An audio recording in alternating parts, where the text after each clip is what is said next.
Halo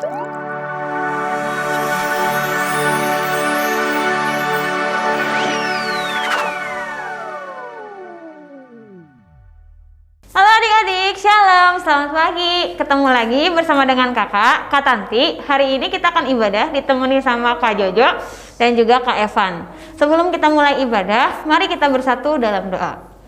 Tuhan Yesus yang sangat baik, pagi hari ini kami mengucap syukur kalau Tuhan boleh memelihara kehidupan kami. Kami hidup dalam perlindungan, dalam kasih sayang Tuhan. Sebentar kami akan memulai ibadah kami, Tuhan yang berkati dari awal, pertengahan, sampai akhir. Berikan kami roh fokus dan konsentrasi, supaya kami boleh menyimak setiap ibadah dengan baik. Dalam nama Tuhan Yesus kami sudah berdoa dan mengucap syukur. Amin. Ya adik-adik, kita tahu bahwa hidup kita dipelihara oleh Tuhan, termasuk burung pipit yang sangat kecil. Mari kita naikkan pujian ini sebagai rasa syukur kita kepada Tuhan, karena hidup kita dipelihara oleh Tuhan. Yuk kita nyanyi sama-sama.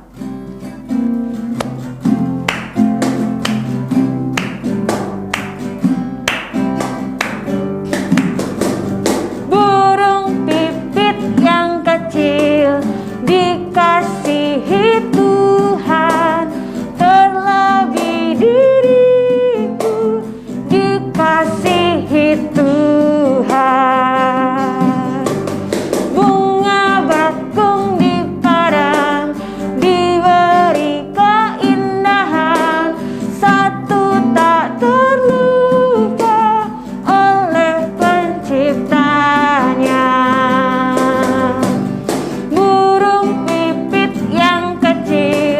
Dikasihi Tuhan, terlebih diriku dikasihi Tuhan. Bunga bakung di padang diberi keindahan, satu tak terlupa oleh penciptanya. Ya adik-adik, setiap kita boleh mungkin dianggapnya kecil ya, tapi kita jangan lupa meskipun kecil kita dipandang berharga oleh Tuhan kita. Mari kita persiapkan hati kita untuk masuk ke dalam firman Tuhan. Kita mau katakan satu lagu pujian ini sebagai rasa syukur kita ke hadapan Tuhan.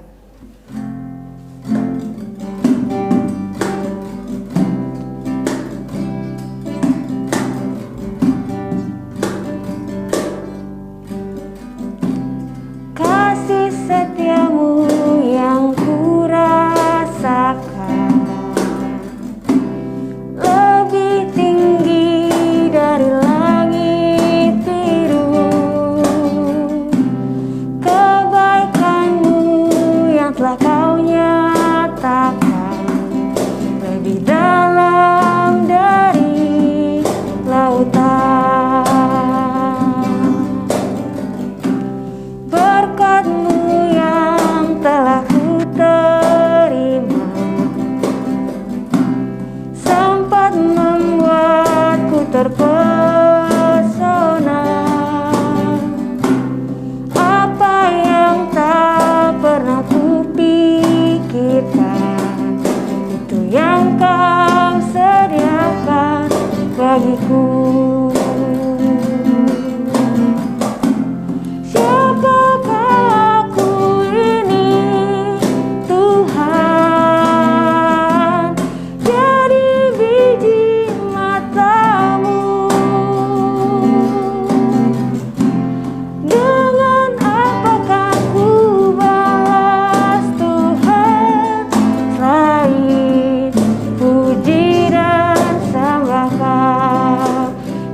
Pujian ini lebih sungguh lagi, kita menyatakan kasih setiamu. Kasih setiamu yang kurasakan lebih tinggi dari langit biru. Kebaikanmu yang telah kau nyatakan lebih dalam dari lautan. Berkat-Mu yang telah ku terima,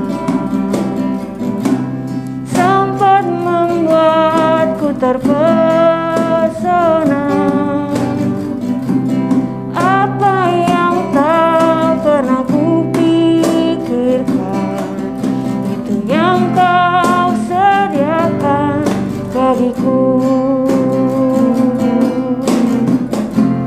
Siapakah aku ini, Tuhan, jadi biji matamu.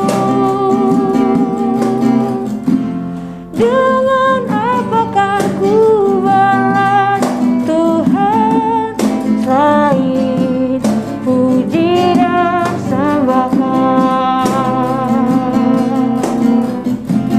Siapakah aku ini, Tuhan, jadi biji matamu. Dengan apakah ku balas Tuhan, selain puji dan sembahkan. Selain puji dan sembahkan. Selain puji dan sembahkan. Mari kita bersatu dalam doa. Tuhan Yesus yang sangat baik, ini pujian penyembahan kami ke hadapan Tuhan. Kami bersyukur seberapapun kami kecil, Tuhan boleh memandang kami berharga. Tuhan boleh memberikan kasih sayang untuk kami. Kami boleh hidup dalam pemeliharaan Allah. Hari ini Tuhan, kami mau memberikan waktu kami untuk menyimak dan mendengarkan firman Tuhan. Tuhan berkati firman yang disampaikan oleh kakak-kakak kami, supaya boleh menjadi berkat dan rema buat kehidupan kami. Dalam nama Tuhan Yesus, kami sudah berdoa dan mengucap syukur. Amin. Yuk adik-adik, kita simak firman-Nya berikut ini ya. Halo adik-adik, senang sekali ketemu lagi dengan Pak El hari ini untuk belajar di sekolah minggu. Nah, sebelum kita akan mendengarkan perenungan firman Tuhan, yuk kita datang kepada Tuhan di dalam doa. Mari kita berdoa. Bapa di dalam surga, kami sungguh bersyukur untuk hari ini Engkau izinkan dapat berjumpa kembali di dalam jam sekolah minggu bagi anak-anak yang ada di GKMI Bandung. Dan sebentar Tuhan, kami juga akan boleh merenungkan firman-Mu. Biarlah Engkau juga berkenan hadir, membuka hati dan pikiran kami, sehingga juga dengan demikian firman yang kami dengarkan perenungannya ini menjadi firman yang juga terus dan terus dapat mengubahkan hidup kami. Karena itu Tuhan, hadirlah dan izinkan juga hamba-Mu untuk berkata-kata. Di dalam nama Tuhan kami Yesus Kristus, kami berdoa dan memohon. Amin. Baik adik-adik sekalian, anak-anakku yang dikasihi oleh Tuhan kita Yesus Kristus, firman Tuhan di hari Minggu ini diambil dari Ayub pasal yang ke-42. Dari kitab apa? Dari kitab Ayub pasal yang ke-42. Kita perhatikan ayat yang ke-10 sampai dengan ayat yang ke-17. Ayub 42 ayat yang ke-10 sampai ayat yang ke-17. Pak El akan bacakan ya untuk kita semuanya. Lalu Tuhan memulihkan keadaan Ayub setelah ia meminta doa untuk sahabat-sahabatnya, dan Tuhan memberikan kepada Ayub 2 kali lipat dari segala kepunyaannya dahulu. Kemudian datanglah kepadanya semua saudaranya laki-laki dan perempuan dan semua kenalannya yang lama, dan makan bersama-sama dengan dia di rumahnya. Mereka menyatakan turut berduka cita dan menghibur dia oleh karena segala malapetaka yang telah ditimpakan Tuhan kepadanya. Dan mereka masing-masing memberi dia uang 1 kesita dan sebuah cincin emas. Tuhan memberkati Ayub dalam hidupnya yang selanjutnya lebih daripada dalam hidupnya yang dahulu. Ia mendapat 14.000 ekor kambing domba dan 6.000 unta, 1.000 pasang lembu dan 1.000 ekor keledai betina. Ia juga mendapat 7 orang anak laki-laki dan 3 orang anak perempuan, dan anak perempuan yang pertama diberinya nama Yemima, yang kedua Kezia, dan yang ketiga Keren Hapuk. Di seluruh negeri tidak terdapat perempuan yang secantik anak-anak Ayub, dan mereka diberi ayahnya milik pusaka di tengah-tengah saudara-saudaranya laki-laki. Sesudah itu Ayub masih hidup 140 tahun lamanya. Ia melihat anak-anaknya dan cucu-cucunya sampai keturunannya yang keempat. Maka matilah Ayub tua dan lanjut umur. Sampai di situ pembacaan firman Tuhan. Berbahagialah kita yang apabila setia membaca firman Tuhan, mau melakukannya di dalam seluruh kehidupan setiap saat. Adik-adik, ini cerita siapa? Tadi dari yang kita dengarkan. Betul sekali. Cerita dari seorang yang bernama Ayub. Nah, kalau kita membaca dalam seluruh bagian Alkitab, kita menemukan sosok pribadi Ayub ini adalah orang yang setia. Setia kepada siapa? Bukan setia hanya kepada temannya, kepada saudara-saudaranya, tapi lebih daripada itu, dia adalah seorang pribadi yang setia kepada Tuhan. Wujudnya apa bukti kesetiaannya? Ia taat kepada perintah dan kehendak dan segala apa yang Tuhan mau nyatakan dalam hidupnya. Ia nggak pernah berontak sama Tuhan. Ia tidak pernah marah sama Tuhan. Ia tidak pernah, ya apalagi itu, ya melakukan hal-hal yang tidak berkenan di hadapan Tuhan. Itu wujud dari kesetiaan Ayub. Lalu kalau kita baca, nah orang yang setia itu ternyata juga tidak lepas dari yang namanya tantangan, pergumulan, bahkan juga apa? Ketidakadilan ia boleh terima. Nah, wujudnya apa adik-adik kalau kita baca? Yaitu ketika si iblis itu datang melihat Ayub. Lalu si iblis itu lapor sama Tuhan. Hei, itu ada hambamu yang setia itu. Boleh nggak kalau aku kerjain dia, aku goda dia, aku beri masalah kepada Ayub. Akhirnya dia, singkat cerita, si iblis menggoda Ayub. Ayub juga setia dan juga menjadi orang yang paling kaya pada saat itu. Digodalah Ayub dengan berbagai macam persoalan, kesulitan, pergumulan. Pertama diambil hartanya, kemudian juga diambil anak-anaknya, kemudian juga apa? Ayub diberi penyakit, penyakit yang sangat berat dalam hidupnya. Sampai beberapa kali, 3 kali dia dihantam oleh pergumulan. Hartanya yang melimpah ruah dihabisi seketika. Anak-anaknya yang dikasihi mati semuanya dengan tiba-tiba. Kemudian dia sendiri Ayubnya mengalami sakit penyakit yang begitu luar biasa. Yang bahkan saat itu penyakit yang diderita Ayub itu dianggap sebagai penyakit kutukan.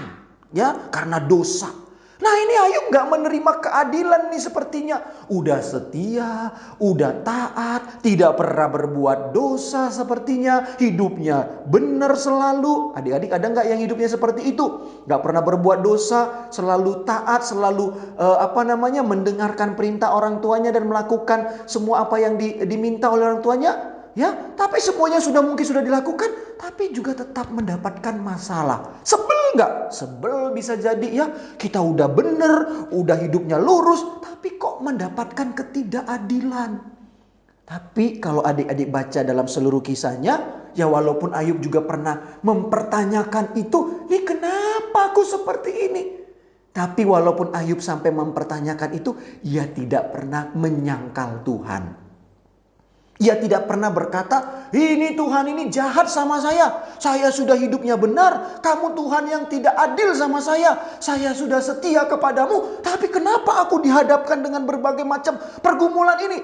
Ayub nggak seperti itu. Ia tidak sampai mengingkari keberadaan Allah yang sungguh-sungguh menjadi Allah yang dia sembah. Nah, akhirnya dia tidak seperti itu. Dia mendapatkan apa? Pemulihan dalam kehidupannya. Nah, itulah tadi yang kita baca dari Ayub 42 itu. Teman-temannya juga sudah menjauh pada saat itu ketika dia mendapatkan pergumulan. Bahkan teman-temannya, bahkan istrinya juga sudah bilang, udahlah gak usah lagi percaya sama Tuhan. Apa itu Tuhanmu? Kok kamu yang benar hidupnya lurus, gak punya masalah, tidak pernah buat salah, harus menghadapi semua ini? Udah gak usah percaya. Tapi Ayub tetap setia kepada Tuhan. Nah, ia tetap merasakan Tuhan itu adalah juga Tuhan yang adil dalam hidupnya. Dan Tuhan juga tahu sesungguhnya Ya, jadi ketika si iblis tadi itu diberi kesempatan untuk mengerjain dalam tanda petik, menggoda Ayub dengan berbagai macam persoalan, sesungguhnya Tuhan kita itu juga sudah tahu kualitas iman daripada Ayub. Ya, bahwa dia pasti akan menjadi seorang pemenang dari segala persoalan kehidupan yang dia hadapi yang sebenarnya dia tidak inginkan. Buktinya apa? Akhirnya dikatakan tadi di ayat 4, pasal 42 ayat 10 sampai dengan ayat 17 itu. Semua yang dulu hilang daripada kehidupan Ayub dikembalikan oleh Tuhan. Ya, dikatakan tadi di ayat yang ke-10, lalu Tuhan memulihkan keadaan Ayub. Ya, Tuhan memulihkan keadaan Ayub. Lalu dikatakan di ayat 12, Tuhan memberkati Ayub dalam hidupnya. Bahkan lebih daripada dalam hidupnya yang dahulu. Dikatakan tadi di ayat 12. Ia diberikan berkat-berkat yang kelimpahan tadi itu. Ternaknya juga ditambah-tambahkan dengan begitu luar biasa. Bahkan juga anak-anaknya dihadirkan kembali. 7 orang laki-laki, 3 orang perempuan. Bahkan juga anak-anak yang perempuan dicatat tadi di ayat 15 adalah anak-anak yang paling cantik di dalam kehidupan orang-orang pada saat itu. Gak ada perempuan-perempuan yang secantik, katanya di ayat 15, anak-anak Ayub. Nah, adik-adik sekalian, kisah Ayub ini apa yang bisa kita petik pembelajarannya untuk kehidupan kita? Pertama, walaupun kita mungkin sudah menjadi orang yang setia kepada Tuhan, kita orang yang mungkin tidak pernah melakukan apa yang tidak Tuhan kehendaki, ya. Artinya kita tidak melakukan dosa, hidup kita mungkin sudah jujur, tulus, mungkin di sekolah adik-adik nggak pernah nyontek, nggak pernah ngelawan guru, nggak pernah pokoknya berbuat salah. Tapi apakah itu menjamin kita juga tidak mendapatkan persoalan? Tidak.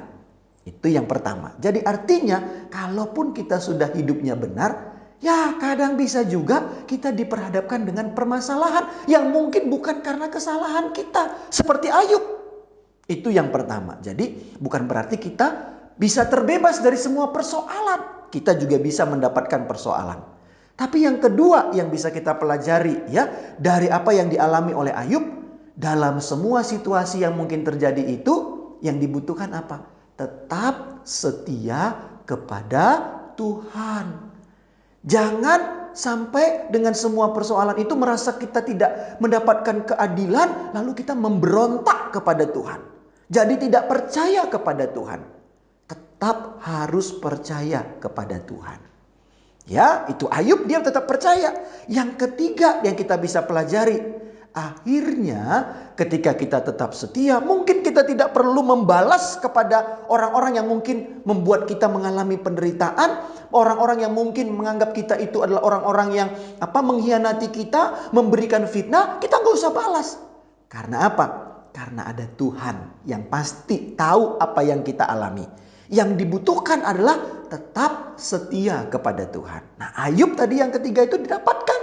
Ketika dia setia, dia tidak memberontak, dia tetap berjalan terus dalam kebenaran-kebenaran yang dia imani dalam Tuhan. Akhirnya tadi dikatakan di ayat yang ke-10 sampai ayat 17, semuanya dipulihkan. Nah, karena itu keadilan Ayub itu didapatkan kembali. Nah, kita pun bisa seperti itu, seperti Ayub. Tapi kunci utamanya adalah apa adik-adik? Tetap setia kepada Tuhan. Tetap memegang hidup yang benar di hadapan Tuhan. Nah, mari adik-adik, di tengah-tengah kita mungkin berniat untuk hidup benar selalu, tapi ketidakadilan kita terima, tidak apa-apa. Tetaplah kamu benar selalu dalam hidupmu. Ya, karena Tuhan kita bukan Tuhan yang tidur. Tuhan kita bukan Tuhan yang tutup mata, tapi Tuhan kita melihat. Ya, melihat seluruh kehidupan kita. Dan Tuhan yang melihat itu pasti juga akan menunjukkan kebenaran-kebenaran dalam diri kita. Keadilan-keadilan pasti akan diberikan kepada kita. Ayo adik-adik, jangan ragu untuk hidup selalu benar. Tuhan Yesus memberkati kita. Amin. Baik adik-adik, kita tadi sudah mendengarkan firman Tuhan ya. Nah sekarang ayo mulai juga punya kerinduan untuk selalu menghafal, mengingat firman Tuhan. Nah, hari ini Pak El mau sampaikan ayat hafalannya dari Mazmur 25. Dari kitab apa adik-adik? Mazmur 25 ayat yang ke-5. Mazmur 25 ayat yang ke-5. Bawalah aku berjalan dalam kebenaran-Mu dan ajarlah aku, sebab Engkaulah Allah yang menyelamatkan aku. Engkau ku nanti-nantikan sepanjang hari. Ya, hafal ya adik-adik, tapi juga dilakukan. Mazmur 25 ayat yang ke-5. Sekarang mari kita berdoa. Terima kasih ya Tuhan, kami sudah boleh bersama-sama merenungkan firman-Mu, melihat kembali bagaimana kisah kehidupan Ayub. Biarlah itu juga menjadi inspirasi bagi kami untuk kami tetap setia kepada Engkau. Sehingga ketika kami mengalami berbagai macam persoalan, merasa ketidakadilan, tapi dalam kesetiaan tetap kepada Engkau, maka Engkau juga akan memberikan kekuatan, bahkan juga berkat-Mu boleh dialirkan kepada kami. Terima kasih Tuhan, inilah doa kami, inilah ucapan syukur kami yang kami naikkan hanya di dalam nama Tuhan kami, Yesus Kristus. Amin. Sampai jumpa adik-adik, Tuhan Yesus memberkati.